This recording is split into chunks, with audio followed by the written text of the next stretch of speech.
Hello and welcome to episode 73 of Off the Bandstand. My name is Christian Wiggs. I am your host. Today's episode is Clark Sommers, a bassist, composer, arranger, and educator from Chicago, Illinois. Clark has performed extensively throughout the world, sharing the stage with Cedar Walton, Brian Blade, Ernie Watts, Von Freeman, Frank Wess, Peter Bernstein, and has held the bass chair in Kurt Elling's band for over a decade. This episode is part of Bandstand Presents' ongoing series, The Residency, that facilitates community between the Austin, Chicago, and New York scenes through collaborative shows with the Christian Wiggs Big Band, the Staple Monday Night Jam at the Elephant Room, educational engagements at Texas State University, and episodes of Off the Bandstand. In this episode, we chat about the mentors who helped us develop an aesthetic for the music. We also chat about the galvanizing effect of stepping into a bandleader role, and the award-winning moments when gigs come to a full stop. Moving on to our featured release this week, this is By a Thread from 2017, the debut record from Clark Sommers' quintet project Lens, and the band features Geof Parker on guitar, Kendrick Scott on drums, Gary Versace on organ and Rhodes, and Jeff Bradfield on saxes and bass clarinet. If you want to support this release directly, you can head over to clarksommers.bandcamp.com, and for all things Clark, all the time, you can follow him on Instagram at Clark Sommers Bass. On the calendar for Bandstand Presents, we could not be more excited that Brian Carter's Jazz at Pride is returning to the stage not once, but twice for the 2022 Pride season. The first show will be on Monday, June 27th at the famed Dizzy's Club at Jazz at Lincoln Center in New York City, with two sets at 7:30 and 9:30 p.m., with a second date right here in Austin, Texas on Thursday, August 11th at Skybox on 6th Street. For more information and tickets, you can head over to bandstandpresents.com. And for all things Bandstand all the time, you can follow us on Instagram at Bandstand Presents. That is it for all of the mentions and announcements this week. Let's dive into episode 73, Clark Sommers. This is Off the Bandstand.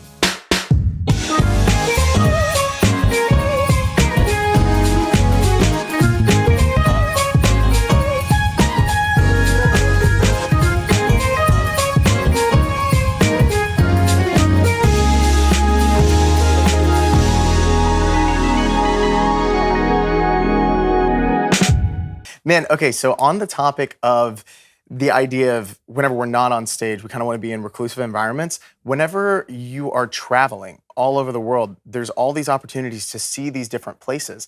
However, do you feel that there is a kind of inclination sometimes not to leave the hotel room just by sheer, exhaustion, or do you like to go out? That's a great question. I love to go out. Yeah. As much as I can. In any new place, I like to figure out what's the thing to do? What makes it tick? What's a restaurant? Is there a museum? Yeah. Is there a coffee spot? Is there some historic site to check out?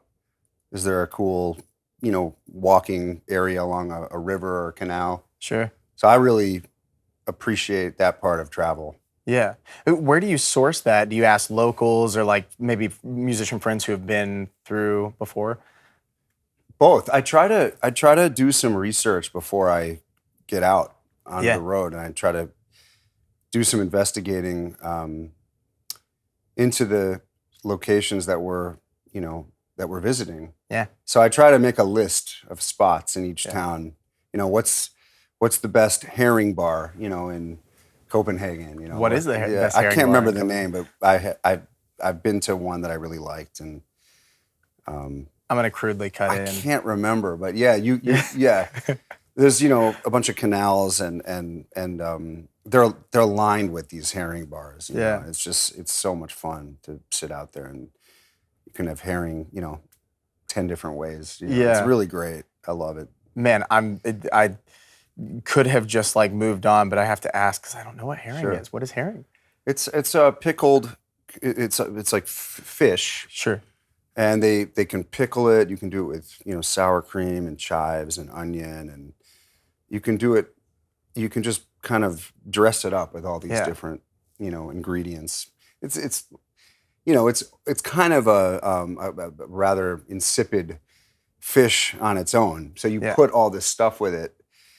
And it's really great. It's a funny kind of inclination of mine, but really dig it. Yeah, totally. Now that you say that, red herring, I'm like, okay, yeah, that like I hear red herring, I'm like, oh, okay, I knew that. I knew that. But it's really fun to find the local food vibe in any spot. To me, that's always something to look forward to. Yeah. You know what I mean? Totally. Really cool. What are some of the other, like, pick a city, like tell me a city that you're in, or maybe one that you go repeat. Mm-hmm. What's like the food that you're gonna get in X city?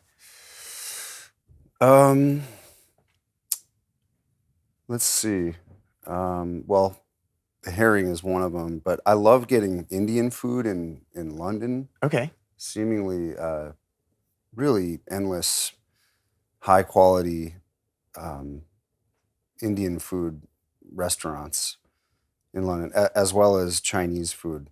This is excellent selection of spots. I really like to have, this is maybe gonna bug some people, but I really like eating reindeer in Scandinavia. Interesting. Yeah. I didn't know that was a thing. It's basically like venison, but it's absolutely delicious. Yeah. And again, I don't want to offend any vegetarians or animal lovers. I love animals too and everything, but it's just, but that is one of the things in in Finland and Norway. Yeah. Really, really excellent. Well, that's the cool thing about, visiting different cultures and kind of seeing what is customary. Because something that is here might not be the same over there and vice versa. So it's really just kind of amalgamating all of these different cultural cuisine influences. Absolutely. It's just a fun way to kind of get out and discover some stuff. And yeah, it's really, really great. Totally, man. Man, I have to tell you, I was saying this last night, but it's just really special to have you guys here. Like, not to just get sentimental right off the bat, but like, it's really special to have you guys here because it kind of started from, kind of a scared, nervous kid who wrote out this message and then like deleted it and then like wrote it out again and was like, I don't know if I should send this message. And then like, when I told Kirk about how like meaningful it is to have you guys here, he was like, wow, can't wait to meet these guys. I can't wait to meet Clark because like you didn't have to engage back in kind of the long form way that you did that really just kind of changed my perception of the whole thing. And I think that like, there's not really one right way to do it, to reach out to the people that you admire and the people who you want like, some form of like mentorship from. But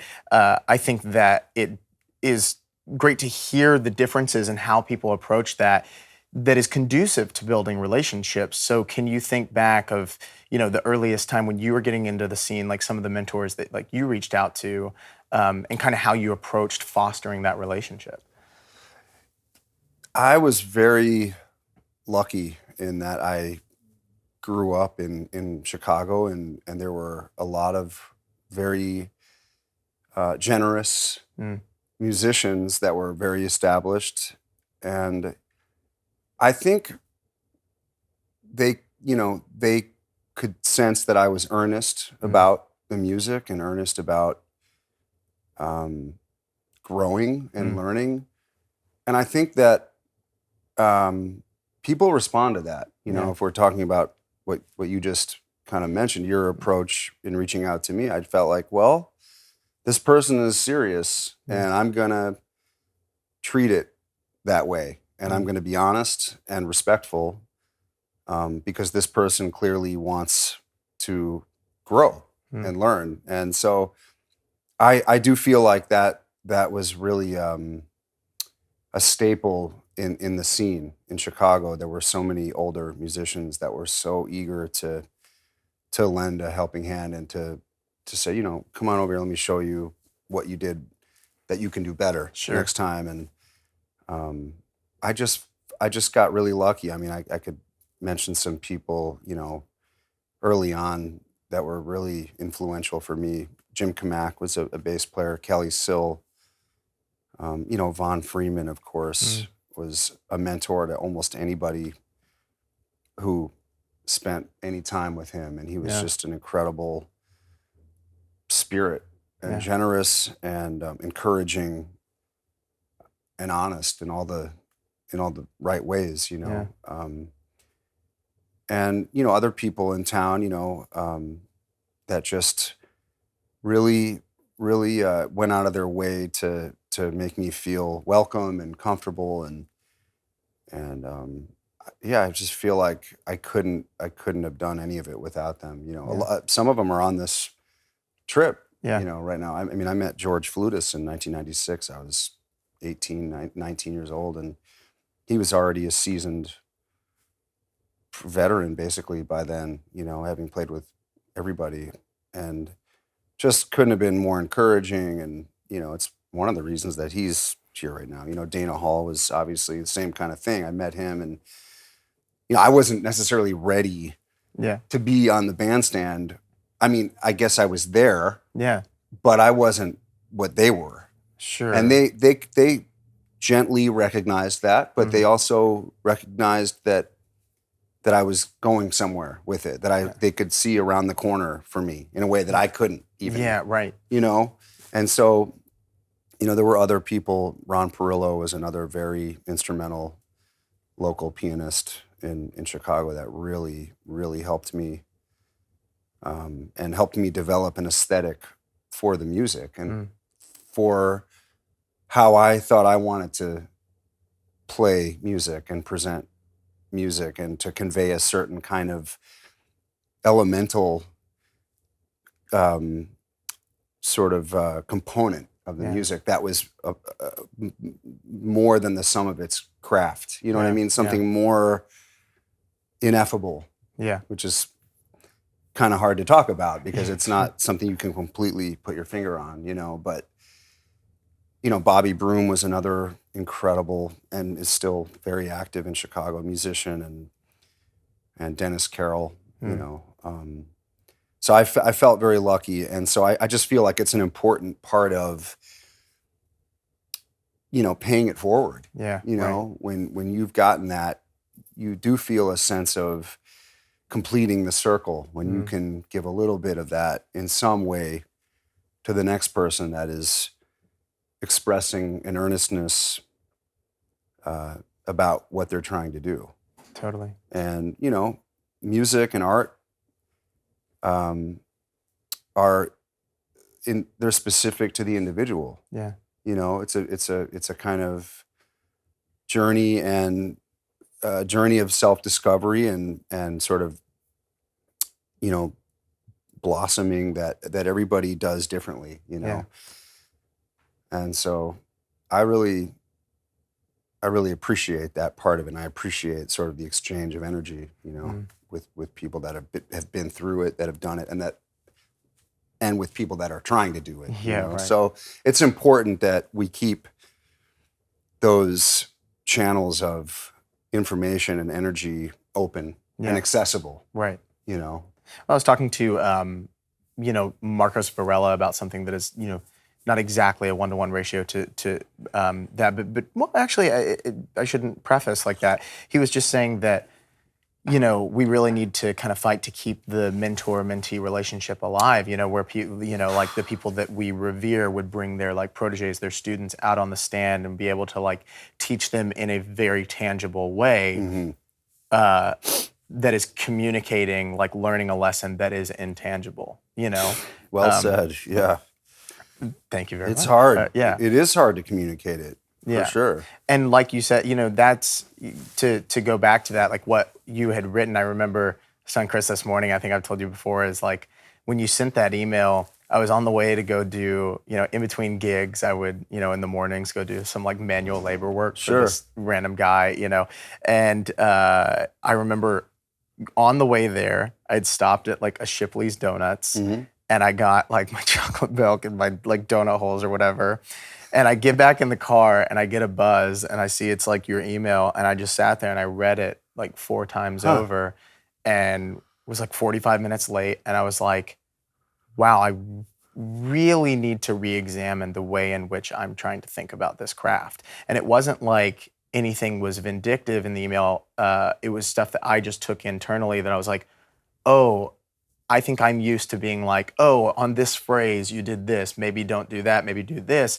You had one paragraph that was about the actual album, but then the rest of it was like, what are you thinking about? All these different things. Like the takeaway, the big kind of line that I used in my liner notes, graciously you allowed me to, was, in 2018, I guess what I'm asking in a general sense is how are you connecting with music in a way that resonates in 2018? Are you/we mining up in the material elements up until this point yet to be revealed? If not, what facets of study should I embark upon to, make sure that I bear a distant resemblance to my crazy uncle or something of the matter, and I deserve a seat at the adult table rather than the kids table. Did I say all that? You did. Wow. You did. No, that's cool. But it was beautiful because it just forced me to think about things in the intangible, sure, in the unspecific, in the motivations of why we're doing it, and what we're trying to add when we release content out into the world, sure, as opposed to just releasing an album of a tune where we do the head in, couple solos, head out. What are we adding? And so, I guess there wasn't, the most conducive segue from that, other than just saying you really were the one who instilled that in me of like how I should be thinking about this music in a way that is worthy of recording, and not in a way where it's like a binary of worthy or unworthy, but like to ourselves. Are we happy with the thing that we're putting out? Is it fulfilling us? Yeah. And by extension, will that be honest to the listener? That's the most important thing, I think, is it's scratching your internal itch, Yeah. And that will reach people if it's authentic. You can't be something that you're not. Yeah. And so I think it's important to put yourself through that.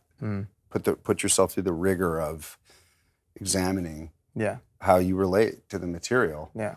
And then extracting the parts that are important to you, that you resonate with, and presenting them in your voice, so to speak, Something else that you also mentioned was that you were on the bandstand with these guys who you're like, I wasn't quite to the level yet. They understood that, but they did it softly. They kind of encouraged.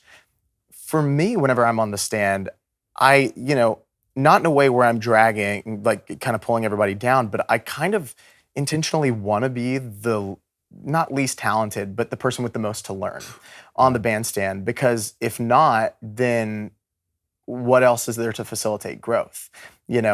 Having all of the guests in this program, like that is the residency, I mean, it's scary for me sometimes, because I have to assimilate the comfortability of trying to like kind of manifest years of comfortability of musical relationships in days, and also be able to say, don't dumb it down, don't water it down for me. Bring what you're bringing so I can get where you're coming from for your scene. And if I like fall flat on my face on something, that's fine, because like in this environment, again, this is kind of a forgiving space, and also I'm going to be able to learn. So now that I've kind of really said all of my thoughts on the thing, I would love to hear your perspective of that balance of contributing on the bandstand. I mean, we do the most learning in real time while we're playing, I think it's a two-way street. I think it's not always easy to be humble to those experiences in those moments, because they expose us. Right. They expose our blind spots. But I think you said it best when you said, you want to sort of play up instead of playing down. You want to feel, I mean, in a way, I was always kind of that person, because I was always the youngest person on the scene. Not that the youngest always means you got the most to learn, but in my case it did. Sure. It meant that I could perhaps be there when I was there, but I had literally the most to learn. And I think ideally you want to bring an openness to that and a humility, And you recognize that it's about something bigger, especially to that moment. It's about this more expansive sort of idea of growth and being a part of a community that's bigger than yourself, and understanding that there's a lineage, which has its own gravity to it, and kind of acknowledging that and trying to not necessarily live up to it, but acknowledge it and sort of reconcile it on some level. And then, you have to be lucky enough to get on the bandstand with people that care about you, that feel like it's worth their time and energy to sort of coax it out of you or to encourage it out of you, and I do think, that's really where it happens. If it's not, explicitly said after the fact, it's communicated, telepathically, through the music. And if you're paying attention and if you're bringing your openness to that context, you will gain something from that. On the other hand, I have had experiences where somebody said after the set, they pulled me aside and said, well, it was this rhythm that we were doing and you were not doing that. And you were sort of, this is how you can think about it. And so I've needed those experiences. I've needed those teaching moments, or in my case, the learning moments and teaching moments for whoever was nice enough and believed enough in me to give me their time and their expertise. And so I feel like that's kind of been a little bit of the hallmark of my trajectory, is that I constantly feel like I'm being thrust into positions where I'm, really having to rise to the occasion. And I feel like that's been, invaluable. It's kind of like I get a little bit, I got to come up to it, and then I get a little, it's like those two things are constantly chasing each other, and I feel like it's never been a sort of dull, in the sense that I feel like I'm always being challenged. And I love that, as I walk away with some new stuff to digest, to think about, to deconstruct and to reassemble in my own way, and then deploy it in my own way. And I think that's what this whole thing is about. It's a creative process, right? That you sort of get inside of, but then you have to sort of now come and present it externally. So it's a cool sort of marriage of those two. It's a process of those two things, combining those two things. So I have to imagine that then influences, taking all of those lessons and being thrust into those situations as a sideman kind of is the perfect, fuel to launch into being a band leader. Yeah, being a band leader is hard. Because you're really putting it all of it is yours. You're putting all of it on the line. And what I mean is, it's your vision of what you would want on a macro level. With the writing, the composing, and the personnel that you choose to help realize your compositional vision. And it's not just about the way you're playing is influencing the music. It's a whole sort of macro presentation of what you think is important in music. And you got to stand by that. You gotta, you gotta live and die by that, creatively speaking. And, of course, historically, there have been, rhythm section instrumentalists that have segued nicely into being a band leader. It's not so, it doesn't feel so natural for me, because for so many years I haven't really done that. I'm such a perennial sideman, That's not a judgment. It's just somewhat on some, it's somewhat of a default role. It's a role Sure. in a way, and I think it's been, excuse me, it's been a hard journey. That's been a slightly harder journey, because then you are asking people to play your stuff, to play your music that you believe in, but you don't want it to be a drag for them to do it. Sure, so it very much opens up some other potential insecurities about the way you hear music, the way you write music, the way you chose a particular group of people to play it. And then in my case, at least, when I first started to do that, and I started to think about, putting my own band together and asking these people to play my music. The people that I asked to do that very specifically were Geof Bradfield and Dana Hall on my first Bash record. And I had them come in and read this stuff knowing how accomplished they were, even by that point, in 2012, how much Geof had written and how Dana had released his own album, and he was sort of wading in these other conceptually sort of compositional waters at the time, and you just feel like, okay, now you start to feel like you have to reprove yourself all over again, and every time I do it, I feel a little bit more confident about the preparation that went into it, and knowing that helped to sort of galvanize my concept of what I want, what my expectation is. Yeah. Did I really conceptualize, what I think I want?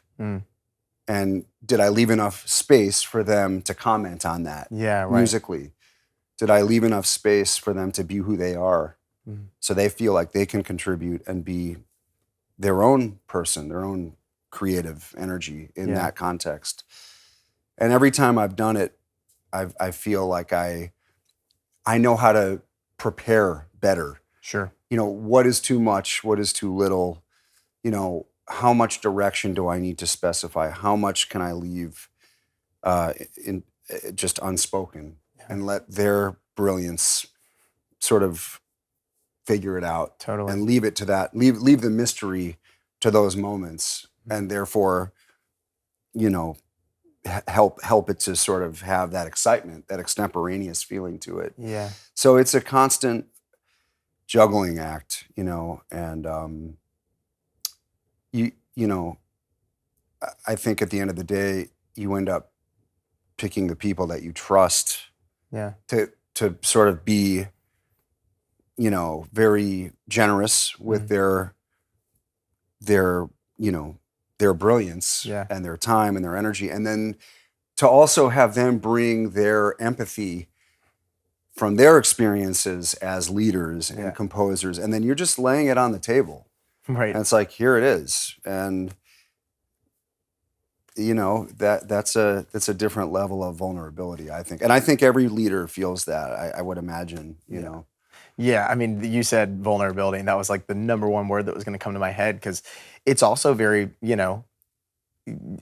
I can completely relate, because every time that I bring in new guests, I'm so self-conscious about what they're going to think of me as a leader, as the youngest person in the room, trying to stand up there. And like, that's why I made the joke every once in a while to like George. I was like, hey, I know I sang you, a nondescript drum rhythm in 5-point font next to bandleader. It says aspiring, just smaller, but the way that I kind of approach running these rehearsals with all these guests coming in, and it's kind of just like it's like a fight or flight, and it's like, well, I'm going to be earnest, and I'm going to do my best to communicate what I want.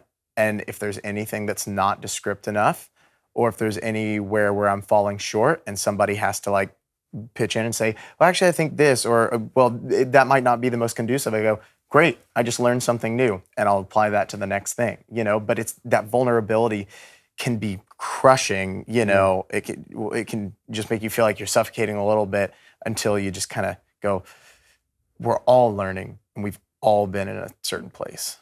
I think that's really well said. I think you all but said what I at least interpreted as this idea that at some point you have to stick to your guns. Mm-hmm. You're up there, you're trying to lead the big band. I mean, you have to be the leader. Right. And that doesn't mean you turn into some sort of unreasonable, tyrannical, jerk. Sure. But I think it can be hard to just sort of own that and sort of know when to hold your ground and know when to yield. And I think that's one of the things that I've had to really learn to embrace. Just feeling like, well, this is what I want, actually. And perhaps the process in getting there is slightly uncomfortable for everybody, but this is what I want. Yeah. And I'm sort of reticent to say, I'm sorry. I don't want to apologize. Yeah, right. But I also don't want to make it, it's just this fine line. Yeah. But you wouldn't have called him into the room and spent all this time if you didn't have some definitive, loose definitive idea of what you wanted and how you wanted to present it. So I think, we preface it by saying, and almost in an apologetic way, well, I'm the youngest person. Well, maybe, but also it's your band and your music, and you're trying to project your vision of what you would like people to hear. And so I do think, it's important, and I'm saying this as much to myself, that you just, you got to own it. Yeah. I remember I was in a recording session for the first Lens record in 2014, and the engineer said to me, I want to say this the right way. It was people in the band that were pretty established, and I wasn't sure, if I wanted to do a subsequent take, and how that can burn out people, and it's very real, and you have to sort of read the room, and you have to sort of make sure you're taking the temperature of the sort of the ethos of the moment, And he just said, you'll know when it's important to put your foot down, whether you want to do another one or let it ride. And that really resonated with me. It like sort of, made me trust whatever my instinct was. If my instinct was, we should do another one. Yeah. Then it's okay. It's my thing. And again, that's not like what's my way or the highway, but at some point you have to kind of own that. Yeah. And so I don't know if there's a way to gently, you have to own it. Totally. It's your thing. Totally. And yes, it's, when we count the tune off, it's our thing. It's everybody's thing. But the buck stops with me, Totally. And so I think that can be a hard line to walk sometimes, and it's, you don't want to feel like you're being demanding, but on the other hand, it's part of it. Yeah. I mean, how many situations have we been in as sidemen or women where you're being asked to be pushed, or you're being pushed. Yeah. And you didn't recoil from that. I mean, maybe you thought, this is a little much, but you're in it, you're in the saddle, and you're trying to be a team player, and then the shoe goes on the other foot, and then you would like to have the same in return. And I've been really lucky in that the people that I have chosen to collaborate are my close friends. And they kind of saw that I was trying to do something, and they were, like I said, experienced, and they, helped raise my thing up, and so that's been very rewarding. And I don't know that I would keep doing it if it hadn't sort of taken that trajectory. And this is the fourth or fifth record that I'm about to put out, you know. So, but it's, you know, it's scary. Yeah, it is. I mean, I'm just being honest, you know, and you don't know how it's going to come off, and you don't know if people really care, and maybe it doesn't matter if they care, but you know, you don't want to be pumping out work that doesn't make people feel good, or at the very least, I want the musicians to feel like it's scratching some creative itch. Yeah, you know, and maybe they're doing something they hadn't done before. That's kind of how I go into new projects with people as a sideman. I feel like, wow, I'm so fortunate to get to have a hand in building this world. Yeah, right. You know, with these people. So I think most people that do what we do, they feel that. They feel a certain sense of gratitude for that, you know, for that opportunity. Of course. You know? Yeah, totally. So, and the kind of thing that I try to use as a guiding principle is like, I want it to be nothing if not honest, you know, from every side of it, you know, make sure that it's not going to alienate everybody, but make sure that you're speaking the truest convictions of what it is that you want to say as a musician, as a person. Totally. In every way, you know, there were so many things that, you know, I always have to exercise patience because, you know, I'll want to jump in and be like, yes, and this, you know, like a yes and kind of situation. But, you know, like this band, and I love every musician dearly, like personal relationship before we've even worked together, you know, or maybe just like it came in tandem. There are people in the band based on what show we might be doing. And I don't feel, you know, weird saying this, but, you know, they might be like, yeah, I don't really dig the charts that much this time. You know, this resident, not saying like this one, but like, you know, just in random shows, they'll be like, yeah, I kind of liked what we did in November's residency better than January. I'm using arbitrary ones, not to throw anybody under the bus. Yeah, it's cool. I get it. You know, and in that, you know, people might go, okay, well, there's more straight ahead stuff on this and not as much kind of pop sides. And then maybe there's a lot of pop sides, or maybe a lot of stuff that has a lot of edge that might draw out in the same way that a thriller movie might keep somebody engaged, but they might be tired afterwards, you know? But at the same time, while you're building a book, and also while you're building kind of a brand and getting all of the different pockets of that brand with a certain project, you want to be able to go to those extremes and everywhere in between on the spectrum.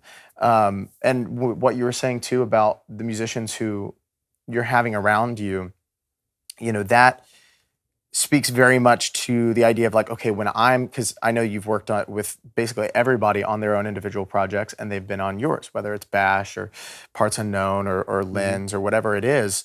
And I think that there's kind of this understanding that at some points you're going to be a look at me, and at some points you're going to be an I see you to them. And it's like having that relationship where they are willing to go with you, maybe past the point of what they would choose artistically, but they trust you for you.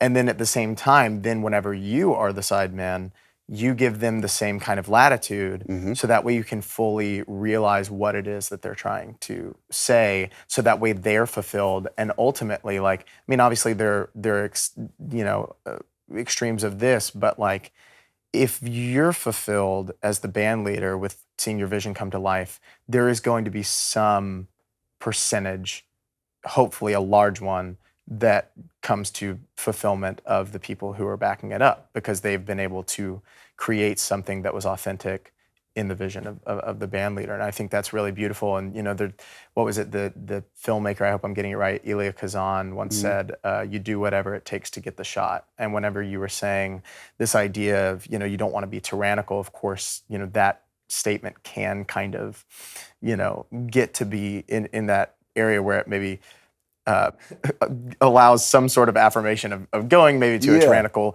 point. You don't want to go to that extreme, and you really don't want to go to extremes in general. But you do, you know, when it comes to being in the studio and I want one more take, people might be like, I thought that one was good. yes, that's, like everything that you're saying is valid because that's your perception of That's the right. takes. Yeah. I've lived with these arrangements. More importantly, I've lived with these midis, for Yeah, like a long for time. sure. Yeah. And I know what it is that I want it to sound like. And that's the hardest thing, is to be able to communicate the degree to which you are hearing the thing. Because you might say, oh yeah, read the chart. And they're like, oh yeah, it sounds cool. It's like, yeah, but it's not quite there. And that also varies so much between what the musicians do to bring it to the table, and then an entirely separate thing, which was the most arduous process for me on this last record that I put out in the middle of the pandemic, because then it was the mixing side of things. And I was like, I just feel like we're not really quite getting there. And it was more of a thing, it was on me to figure out how to verbalize like what I wanted. Like how I wanted the music to be communicated. If it was like really in your face, do I want more drums here? Do I want a little bit more reverb? What is it? So all of these different things. It is, in a way, it's like the most. It doesn't just stop at musical evaluation of yourself. It's like personal evaluation, because you're putting your entire self into the music, and then you're trying to communicate what it is that intrigues you personally to everyone around you.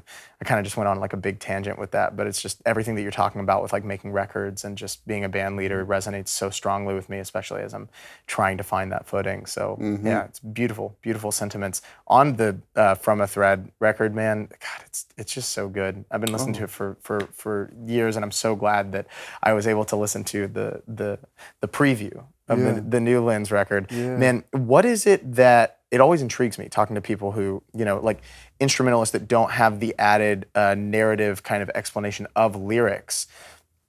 Let's say for the first track, for example, right? You chose the title track for the first track on the album. The By a Thread album, or the newest one? Well, From a Thread is the one that I'm referencing. Oh, yeah. So, or is it By a Thread? Yeah. It's By a Thread. Forgive me. No.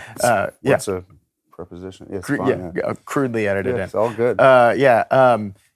There's kind of that moment where it really kind of breaks down in the middle before coming back out. I think it like scales down just to Wurlitzer. Organ, yeah. Or organ, yeah. Good memory. Wow. Thanks. And so then it like opens back up. And to me, as you were fading everybody out just to organ, it kind of communicated to me as a listener, and I'll ask you like actually what the intent was, but it almost felt like a thread unraveling. It was, by that point, it was unraveled, because the whole band was gone except for the organ. Yeah. And that is exactly right. You totally got the narrative of it. If there is a narrative of music without lyrics, that would have been it. Yeah. And so it disintegrated into that. And then it got built back up into what ensued. So I don't usually like to representationally talk about the music. Sure. But I think sometimes it can be cool as a way to give people something to grab onto, because music without lyrics, can be challenging for people. Sure. And so I think that's really cool. That does paint kind of a picture. I mean, I was thinking of these different scenes, because it has these different sections, and that was kind of the basis of that whole record. And so I think of it as kind of, again, not to disclaim it, but just cinematically speaking, more as vistas, and then they lead to other vistas, know. And again, I say that kind of, with some awareness that it's, it's extra musical. Sure. You know what I mean? And so it's cool that you would hear that you would extract that from the experience, because, music can provide imagery. Yeah. You know what I mean? And so it was very much like you described, like it kind of came apart, and it has this kind of disjointed rhythm at the beginning, and then it goes into the free thing with Geof Parker playing, we're playing basically free, and then it just implodes, into Gary playing something very placid and tonal and melodic, and then it launches the band back into a similar but more developed expression of that. Right. So I think that's cool that you heard it that way, and totally valid, I think.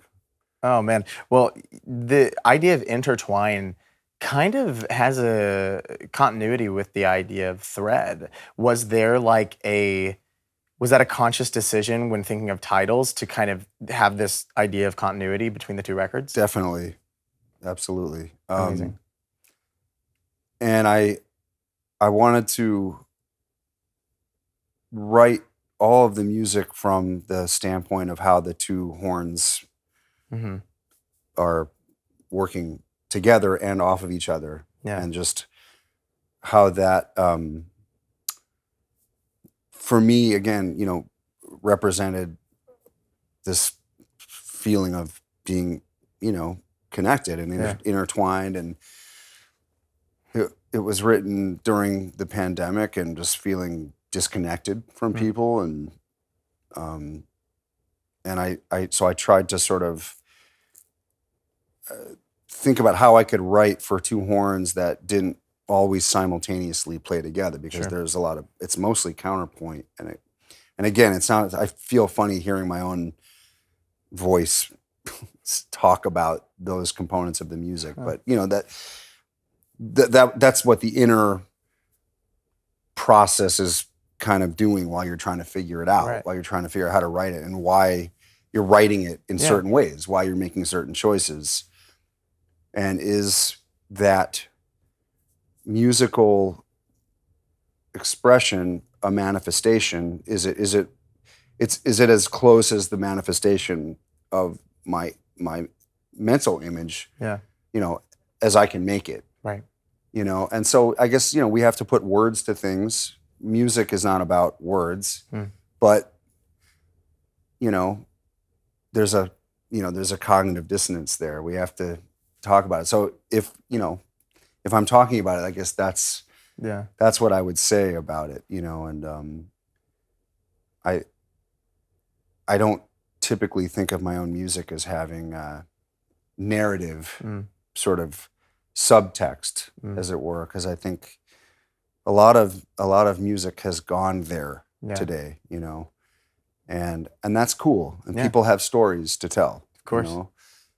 And I think we have to allow for the space for people to express their own personal narrative any way they need to express it. At the end of the day, of course, it's about the music, you know what I mean? And it's hard to, I think that's more internal is what I mean. Yeah, if your musical expression is coming from that internal place, more power to you. Right. You know what I mean?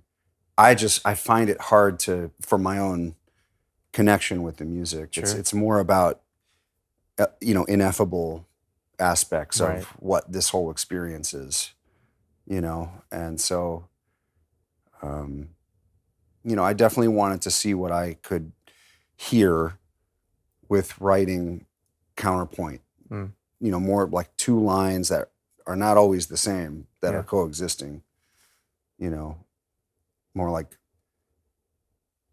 birds, not, and again, that's just something that maybe came to mind at some point. But, it's not literal. None of that is literal. It's they're just ideas that come into your head, and you kind of maybe throw them around a little bit, and you see what other ideas, come out of that. Yeah. You just keep going. You just keep kicking the can down the road, until you feel like you finish the project, and so I'm excited about it. I think it feels like a logical extension of the first By a Thread thing, for sure. Yeah. Just good observation. Well, you told me too in that first email, you had alluded to the second Bash record that you were like, I'm working on this right now. It's 2018. And then you also said that generally speaking, you like to challenge yourself from record to record vis-a-vis instrumentation, vibe, all the different constituent components. How did you feel like, And this could either apply to the 2 Bash records, or this could apply, speaking of kind of the current stuff that's coming out with the 2 Lens records. And since we have Lens here this week, how did you feel like you specifically challenged yourself for Intertwine as opposed to By a Thread? Yeah, it's a great question. I really wanted to do something with the 2 voices, the 2 leading voices, with the 2 saxophones. And I really wanted to have them not as if they were improvising and, I wanted the writing to sound more like they were lines that they could have improvised, but they were composed, and I wanted to feature each one of them kind of, at least the 2 sax with Chris and Geof and Matt on guitar. I really wanted to write specific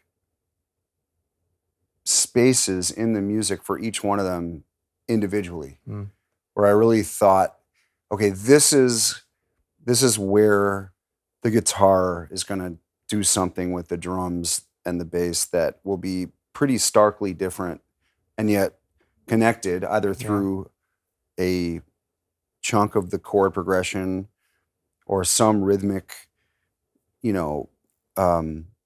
nugget that was transferred from one part to the next. I wanted to not have them all improvise over the same sections. Maybe that's a better way to put it. So I really wanted to change up the sort of space for improvising where it's not the typical head solo, everybody blows, head out. Sure. I really wanted to see if I could figure out how to challenge those conventions on every tune. Yeah. And to the point where I really did not want to repeat any format for any tune, any blowing format. That was a major challenge, and that was a major departure. I mean, I got to some of that on the first Lens thing, but I wasn't able to totally inhabit that space the way I felt like the band, achieved on this latest thing, and I felt like they really embraced that because nobody played on the same, in the same space. There's only one tune, I think, where there's kind of a more conventional thing, and even that's a little bit, disjointed. And that was really intentional. And so I just did a lot of thinking about, what can I do to sort of, make it less predictable, less jazz predictable. Yeah. But still have the sections feel like they're organically coming out of previous sections, that they're connected, and so it was an attempt at being slightly more through composed. I don't like to always use that. I think that's an overused term, but where, you feel like you're never going back. Yeah. Like that bassy straight ahead record, that Nestico arrangements, or he doesn't really repeat any information. He's always introducing new information. I think that's something I thought a lot about, how can I keep writing, not to overwrite, not to do it gratuitously, but to just see how far I could go and still feel like things were connected. Yeah. But to be introducing new events. Yeah, right. So I wasn't just like, oh, I just want to write just to see. I mean, in a way I did want to do that, but I didn't want to do it unmusically, just because you can basically do whatever you want. Yeah. So that was the biggest challenge on this one. And then just to backtrack on what you said about the Bash thing, the first Bash record had I think half original tunes. And the second one, I wanted 100% brand new compositions. And I really appreciated that process from the first one to the second one. And it's like, okay, what can in both instances, I just felt like, well, what can I get away with? How far can I push these guys? How far can how much written stuff do I need? Yeah. How much space can I leave? So not to, bore people with the details of that, but you try to set up a way to depart from what you have done already. Yeah. But you still stay within your aesthetic sort of, interests. Totally. But yeah, you want to highlight different things at different times, and maybe you're interested in a particular kind of music or a band, and you want to glean something from that. You want to sort of subtly put that into the music, or you want to feature a certain person in a certain way that maybe you felt hadn't represented them in the past.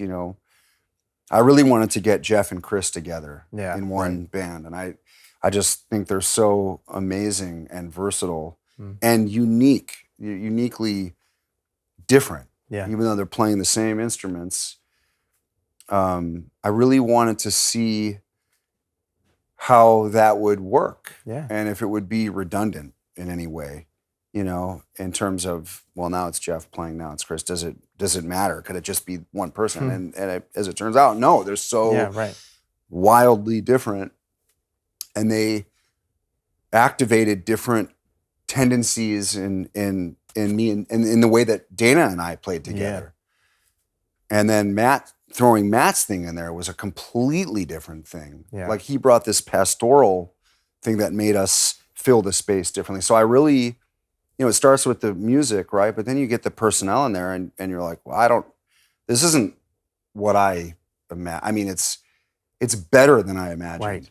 Yeah. And that's where that you kind of embrace the mystery of it. You don't know until you get into that moment, and then and that was a really exciting process because we worked really hard on developing the music, and it was a medium level of challenge of it being challenging, in terms of getting the group to coalesce around the sound, and then for everybody to be comfortable on the material. I mean, to their credit, they were so generous, and they really committed a lot of time to rehearsing it and workshopping it. And you can't say enough about that because we don't have enough time these days, seemingly, to ask people or to get the time to really, to really commit.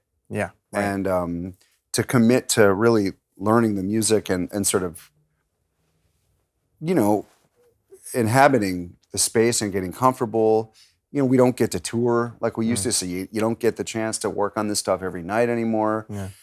And so we did a handful of rehearsals, and I'm so maybe just totally grateful, to the commitment and the generosity of spirit that they brought to it. And they have to trust that their time is worth it.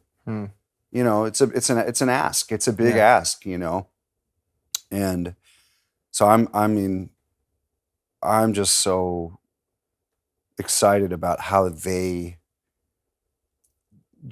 light that they're in. Yeah. I think that they just elevated all of us, and they elevated the music, and it was just, I'm so happy with how it turned out because they just brought this great energy to it, you know, and so Man, that's beautiful. And to go back to something we were, reminiscing about last night, while we were eating lunch, was what Geof said, and this should be the most, positive affirmation of the music of what you've created, is he was saying, it's fine for something to be hard. It just needs to be worth the time that you're putting into it. And so for people to approach the music in that way and bring, a year's worth of, touring and workshopping into 4 rehearsals and make it, realize your project is it's the most special thing, because time is our most valuable resource. And so to be afforded any amount of that from anyone is affirming. Absolutely. It's really, really nice. You said something in another interview where you said for Peninsula, you specifically wrote with Dana and Geof in mind, and you just also mentioned that earlier while we were talking. But I'm curious, we love hearing that, because it, from a listener's perspective, it tells us that there's a relationship there.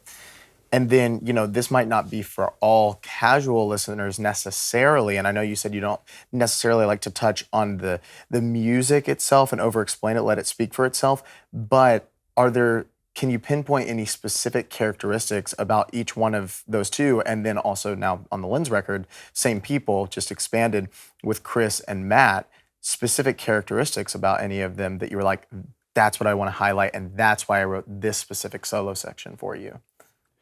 Yeah. I mean, there's a specific response and there's a general response. It's kind of like on the Peninsula record, the second Bash record, I just had Geof's sound and Dana's sound and the density with which Dana can play, but it still feels like there's space in it. Yeah. I just started hearing these different chunks of time with that in my head, and with Geof's lush, rich sound. I just heard that sound, and there's one track on the that second Bash record where Geof plays soprano, and I just kept hearing his specific soprano sound for this melody, and just kind of, you hear what you think the potential is and where it can go.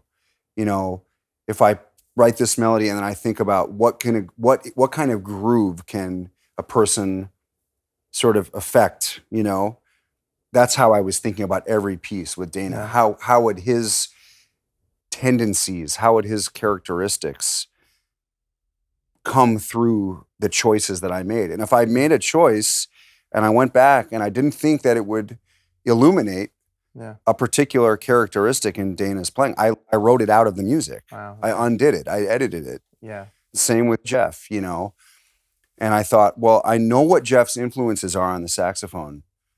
So I'm not going to tell him this, but I wanted him to access certain things. And sure enough, that's what he did. So I was really deliberate, at least in my process. Now, I didn't give them a script beyond the sheets that I wrote, but because we have that relationship and because we have this shared history together, I can draw on my memory of their ability and our past shared experiences. Yeah.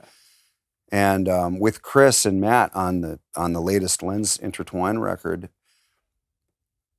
it's funny. It's funny to me, but I had done one gig with Matt, and this was a little over a year ago, probably February of 2021. And it was a gig with Dana and Matt and an alto saxophone player in town. And I'd never played with Matt. Oh, I played one gig with him before. And it was just like a standards gig. We just played tunes. But on this gig, we played a variety of different kinds of more modern, not modern, but more not straight ahead stuff, more interpretive things that you would show up and you got to put your thing on it. You have to decide, sort of how you want to fill this space. And I was so beside myself with how we didn't rehearse. Yeah. We showed up, and I was so impressed with what Matt brought to it, with the way that he so instinctively filled the space and did so many things that I had never imagined. And maybe this is an important point to say. I didn't write the Intertwine record as a record with chords. Interesting. It was only meant to be with, I forgot to say this. And because it's taken on such an identity with Matt, I forgot actually that I wrote those 2 horn parts so in such a dense way. Now I'm remembering because I wasn't going to have a chordal instrument on it. Interesting. Okay, yeah. So, actually, it was going to be a 3rd bash record with Chris. Sure. And then I did this gig with Dana and Matt, and I remember about 2 weeks later, I woke up really early in the morning and I texted Dana and I said, man, what do you think if we get Matt for this? And he wrote me this really thoughtful response, basically saying, I completely support this idea. And I mean, we came in, I sent him the music. He basically came in on the first rehearsal of, like you said, I think we did 3 rehearsals and then kind of an extended sound check before the first gig. And he basically came in with a concept on all the music. And I thought, wow, this guy is incredible. And he's such a great conceptualist in terms of how he deploys guitar language and the guitar sound and using pedals. And that seems kind of like an odd thing to say, but each instrument has certain default tendencies, and he just seemed to figure out a way to present those in a very fresh way. And he filled the space in a very sort of pastoral way. Very, kind of enveloped. Yeah. His sound kind of envelops the band in a way. And it was kind of like this glue that got in between me and Dana, which totally felt really amazing and fresh. And so I was so excited by that. And then it really took on a life of its own, And with Chris, I had been playing so much with Chris over the last 6 years. I just wanted, he's so different from Geof. In the timbre of his sound. It's brighter than Geof's sound. It's more atmospheric. It's kind of more pointillistic than Geof's thing. And, Geof's is, kind of very rich, thick, tenor, kind of Stanley Turrentine and Gene Ammons. And of course, everything in between and all modern things included. And I just wanted to see how those sounds would interact and play off of one another. I thought they just absolutely killed it, It's just this like well-balanced meal of musicians. Right. You get all of their unique differences and how it works together for a beautiful, palatable whole. Totally. And I think that's what made me feel like this idea of creating different spaces in each tune would really work because of how, contrasting they really are. Yeah. You know what I mean? And so when I hear it now, I'm just excited by their individuality and the way they were able to make their individual perspective really blend. That's the thing, right? It's like you gotta somehow have your own thing, but you also, need to, play well with others. Yeah, sure. So it was just really a very gratifying experience for me, from the writing part and how my intention changed. Yeah. You know what I mean? Yeah. I thought, well, it's just going to be a very sort of matted, dry, no chords, because with the bass and no chord, you are left to kind of, employ your imagination with the stuff in the middle, of the harmony. Yeah. And with Matt, there was, it was like this, it became this really ethereal he just brought this atmosphere to it that it just exceeded all my expectations of what was possible, so. Yeah. Man, I'm so excited to spend more time with the records because that's the thing that with like all, 5, right? You have 5 out total, right? I guess if you include the McLean Yeah. one, yeah, this would be the 5th one. Just wanted to make sure I hadn't missed Yeah, one. no, I thought I I was did my thinking homework. about that Yeah, too like, the other day. but just checking out all 5, one thing that is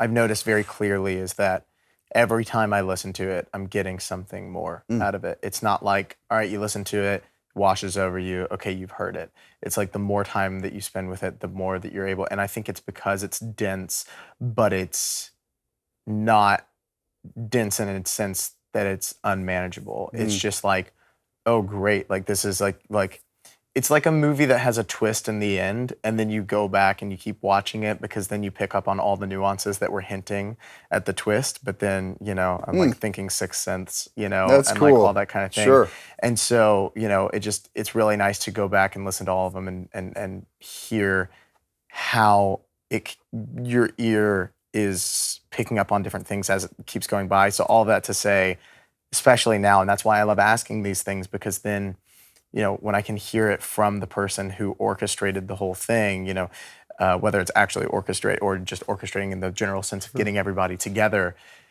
now I have so much more context. Now I can go back and I can listen with that in mind and be like, wow, what a brilliant way to highlight these beautiful people and beautiful musicians, that you have congregated together to bring out what you wanted to bring out, and then more, like you were saying, like sometimes it's like, oh yeah, they brought out the thing, but now it's even better than I had originally once thought, that's invaluable, man. So, I mean, I think with those kinds of musicians, it's always better than what you think it can be. And I think that's important to note about people like Geof, Chris, and Matt and Dana, that they can play anything. Yeah. They really can interpret anything. And I think that was my takeaway from my gig with Matt on that gig. It's like, wow, I mean, the guy is moving with so much alacrity through every kind of vehicle. Yeah.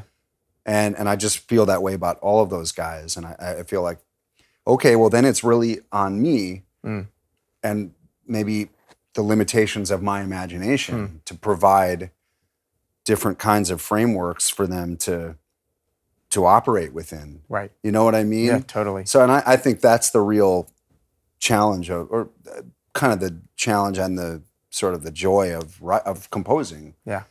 It's like, well, let me get in there and see if I can access something. Yeah. Totally. Man, I am so excited to ask you these questions that are kind of the speed round questions. And one, I'll start out easy. Can you think of one of the greatest pieces of advice you've ever been given? Just the reoccurring theme that I get is always stay humble and exude gratitude because we're just, I'm just happy to, it just sounds corny or like a cliche, but it is true. I mean, this is a luxury, playing music and so I try to, project that. Yeah. And I know, don't take any of it for granted, Yeah. I mean, sure, there's tons of nuts and bolts musical things, but from a general standpoint, a lot of people don't get to do what they really enjoy. Yeah. They don't get to be sort of involved in a creative process that, everybody's living a creative life on some level, but just to feel like you're a part of a stream. Yeah. And you can wade in certain waters, every day as kind of like as a meditation, just know that there's always somebody out there that's doing more and who's better, and you just stay humble to that, Yeah. And it's best I can say about that. Of course. Let me put you in the hot seat. Sure. For a minute. Best place to get a slice? I knew you were going to ask me that. Well, my favorite pizza place, and just everybody else can do whatever, but it's Due's in Chicago. Okay. Pizzeria Uno is kind of like the flagship deep dish but it got kind of franchised out. And anytime you go anywhere in the world and it says Pizzeria Uno, it's not the real thing. Sure. But in Chicago, for local people, like Uno was first, but Due's opened up a few years after. But ironically, they have the original ovens, and I've been going there for 40 years. So that's the best. Boom. Sounds great. Amazing. If there's a record that you would tell everybody to go check out right now, what would it be? Wow. Jeez. Like a modern, current record? Could be anything at all. Doesn't even have to be jazz if you don't want it to be. Okay. Minnie Riperton, Come to My Garden. Okay. Amazing. I'm going to check it out. Yeah, as soon as it's we a killer. finish. Yeah. And then the final one is, they don't all have to be, crazy big negative experience. It could just be, a funny story, but we all have gigs from hell where for one reason or another, whether it's the music, whether it's a travel story, whether it's somebody who's had just a few too many, at the gig where things just go sideways and up the wall. Can you think of a particularly crazy gig story? I can think of a lot. We got time. I feel like I wonder if I'd be implicating somebody by telling this. Well, I've been generally lucky. It's never been that crazy. I've never really been accosted or anything in any real bad way. But only the bass. Yeah, only the bass has been accosted. Yeah, there were a couple instances where I had to. Well, I guess I was accosted a couple times. Oh no! You have to yeah, right. Get away. Were you ever a sports guy? I was. You were, so you had the stiff arm thing, good to go. Totally. Breaking a string, that's pretty bad. Sure. What man, Dan Chmielewski, I saw this video on Instagram where he's playing and the bridge just snaps and all the strings just fall flat. And the look of defeat, he just puts he can't put both of his hands down, of course, because he's holding, but he just looked down and the look of immediate, just that's it.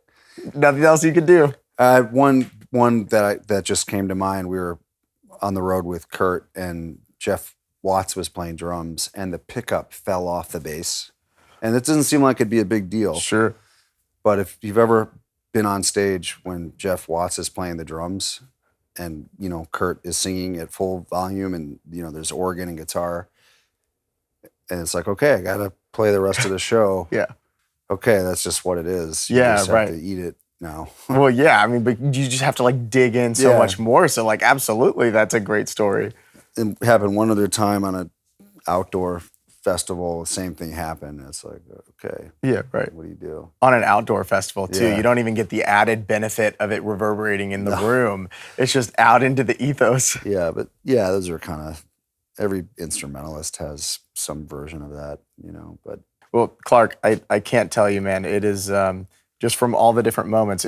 Funny enough, we didn't even get to meet whenever you were here in Austin. Yeah. But of course, then weird. We talked, right? Yeah. And then, what was it? The next time was, I think the next time was Denver, at Soiled Dove Underground. And you then have a good memory. Pretty quickly after in New York. And then now I'm glad that, we're amalgamating all of these cities in which we are making the hang. I'm so grateful for you and just your investment from day one, and your willingness to come down here and make the hang with the guys, and it means the world to me. So I'm so grateful for you. It just goes believe me, it goes the other way. This is the best.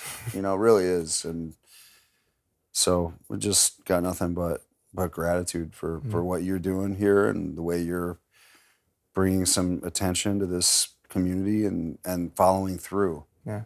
It's hard, man. And I have a lot of respect for it. And I just don't, like I said, I don't take any bit of it for granted. I always feel like it could be somebody else sitting here.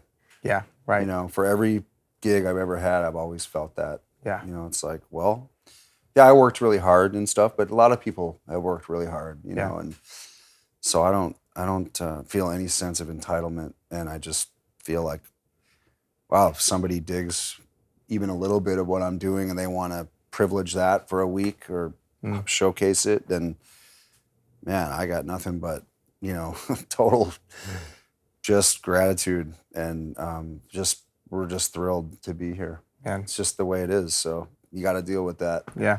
Exuding beauty and grace in the whole thing, Clark, man. So much fun, man. A beautiful Thank time. you, man. Of course. Yeah, pleasure. You.